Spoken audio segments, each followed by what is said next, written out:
Film Detroit MA 143 minutes. General release a controversy, and Kathryn Bigelow bonded long ago.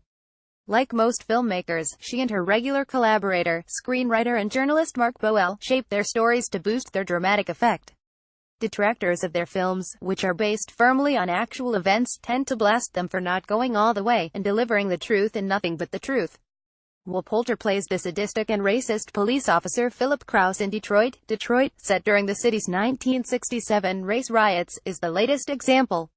While it's found favor with international critics, it's also been taken apart in an effort to pinpoint the spots where it diverges from the messy realities of the crime at its core. And there are those who have jumped on Bigelow and Boel for daring to take on the story at all. Because it's a seminal chapter in African American political history, they argue, it should have been left to a team of black filmmakers. That particular wrangle is too big to get into here.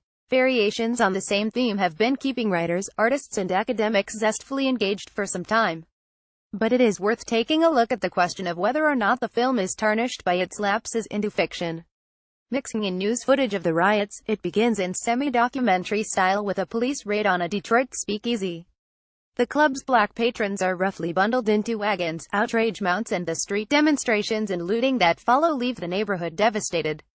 A curfew is imposed and the focus of the action shifts to the downmarket Algiers motel, where a group of residents, mostly black, are sitting out the curfew.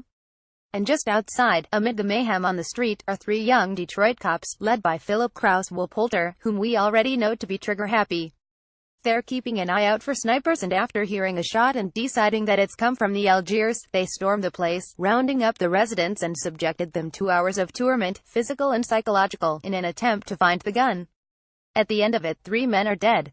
Boel and his researchers employed several of the survivors of this night as consultants on the film and interviewed others they could locate. Krause is a composite character, and the legal complications of the investigation that followed have been condensed and simplified. But nobody has criticized the film's account of the abuse.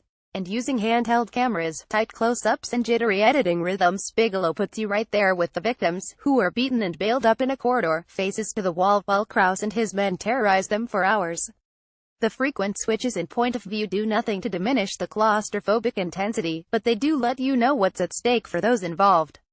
Larry Reed Algie Smith is a young rhythm and blues artist about to take his chance at becoming a modern star when the curfew closes down the show he was about to perform in. By the end of the night, those ambitions won't mean much to him, and Melvin Dismuke's John Boyega, a security guard who remains on the sidelines, hoping to help the hostages simply by bearing witness, will also find his life changed forever. Bigelow and Boel want the viewer to share their anger and distress, and they succeed. Those unable to overlook their fictional embellishments have cited John Hersey's account of the case, written shortly after it was all over. But he, too, admitted the truth was elusive, clouded by conflicting accounts and unanswered questions. Boel's script has the most important elements right: the buck passing, the apathy, the incompetence, and the endemic racism that leads Krause to gamble on the probability that he can get away with what he's doing.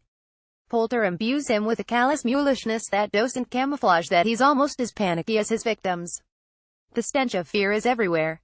It's not an easy film to watch, but Bigelow's control over every aspect ensures it's utterly convincing.